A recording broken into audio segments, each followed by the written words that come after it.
আৰু এই বৃক্ষৰোপণ কাৰ্যসূচীভাগি কিয় ৰাখিবলগীয়া হ'ল এইটো বোধ কৰোঁ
শ্ৰীমন্ত শংকৰদেৱ সংঘই আজি বিগত বছৰ যি বিশ্ব পৰিৱেশ দিৱস পালন কৰি আহিছে সেই লক্ষ্যৰে শ্ৰীমন্ত শংকৰদেৱ সংঘৰ যি সেৱা বাহিনী সেই সেৱা বাহিনীৰ উদ্যোগৰ লগত সংগতি ৰাখি সংস্কৃতি শাখা আৰু শিশু আইমাতৃ কল্যাণ সমিতিৰ উদ্যোগত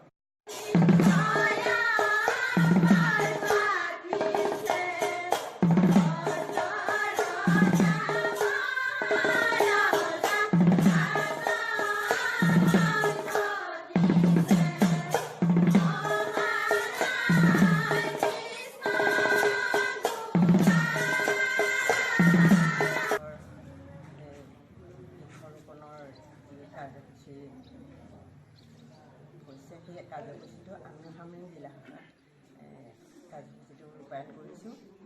সেয়েহে সাংস্কৃতিক শাখা, সেৱা বাহিনী শাখা আৰু শিশু আইমাতৃ কল্যাণ শাখাৰ যুটীয়া হিচাপে আমি এই বৃক্ষৰোপণ কাৰ্যসূচীটো ৰূপায়ণ কৰিছোঁ। এই বৃক্ষৰোপণ কাৰ্যসূচীটো বৃক্ষ ৰোৱা কাৰ্যসূচী শেষেই হৈছে। সেয়েহে আমি বৰ্তমান এই বিশ্ব পৰিৱেশ দিৱসটো পোনপ্ৰথমে ৰাষ্ট্ৰসংঘই 1972 চনত 1130খন দেশৰ নেতৃবৰ্গক লৈ ষ্টকহোমত পৰিৱেশৰ ওপৰত এখন সন্মিলন আয়োজন কৰিছিল আৰু সেই সন্মিলনত তেওঁলোকে পৰিৱেশৰ বিষয়ে বিতংভাৱে আলোচনা কৰিছিল। যিহেতু আমাৰ পৰিৱেশ বৰ বেয়া হৈ পৰিছিল, চাৰিওফালে প্ৰদূষিত হৈ পৰিছিল, যাৰ কাৰণে বিশ্বই চিন্তাত পৰিছিল আৰু সেয়েহে তেওঁলোকে 1130খন দেশক লৈ পৰিৱেশক লৈ এখন সন্মিলন সভা তেওঁলোকে 5 জুনৰ পৰা 16 জুনলৈ তেওঁলোকে আয়োজন কৰিছিল আৰু তাৰ পিছৰ বছৰৰ পৰাই অৰ্থাৎ 1973 চনৰ 5 জুনৰ পৰাই এই বিশ্ব পৰিৱেশ দিৱসটো আৰম্ভ কৰা হৈছে আৰু তেনেদৰে গতানুগতিকভাৱে এই বিশ্ব পৰিৱেশ দিৱসটো আজিলৈকে আজি 2019 চন 5 জুন তাৰিখেও বিশ্ব পৰিৱেশ দিৱস পালন কৰি অহা হৈছে। আমাৰ শ্ৰীমন্ত শংকৰদেৱ সংঘৰ যি সেৱা বাহিনী, এই সেৱা বাহিনীৰ জন্ম লগ্নৰে পৰা এই বিশ্ব পৰিৱেশ দিৱসটো পালন কৰি অহা হৈছে। তেওঁলোকে বিভিন্ন ঠাইত গছপুলি ৰোপণ কৰিছে। আমি গম পাইছোঁ তেওঁলোকে সুদূৰ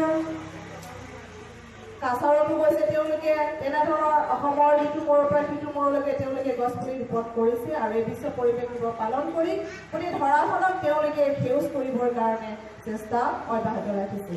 এইবাৰ বিশেষকৈ শ্ৰীমন্ত শংকৰদেৱ সংঘৰ সমূহ জিলা শাখাই এই আজি বিশ্ব পৰিৱেশ দিৱসটো সুন্দৰকৈ উদযাপন কৰিছে।